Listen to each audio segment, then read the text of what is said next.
Пред точно 59 години во Црнагора се случи голема сообраќајна несреќа.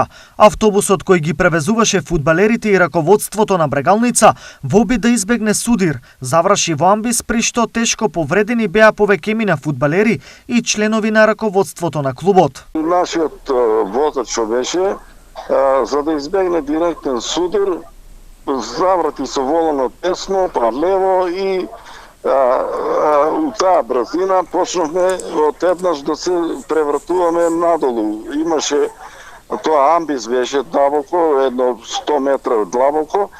Меѓутоа ние се вртевме едно 4-5 пати, се завртевме и најлошо помина Караколев. Викам, бате Коле, ти си минал и војна и се, викам, ке издржиш. Како ми вика Стојанче, вика, полна ми е главата срчи, вика. И беше во свес.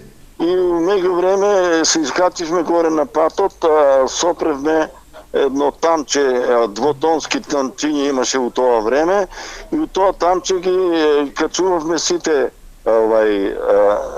повредени. Никола Караколев бил најтешко повреден, пошто е пренесен во болница во Црнагора, но операцијата не ја издржал. За среќа, неповреден останал неговиот син Јохан, кој го повел на надпреварот.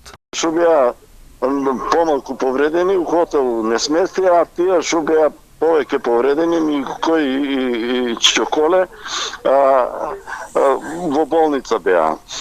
И дојде Сабале на доручок и ни кажа, викам, го прашавме како е Чоколе, вика, не издржа, вика, операцијата, вика, и Сабале во 4 сата, вика, почина. Поради несреќата, квалификацијскиот надпревар за влез во единствената втора југословенска лига помеѓу Брегалница и Титоград беше откажан. Никола Караколев е светло име во клупската историја на Брегалница.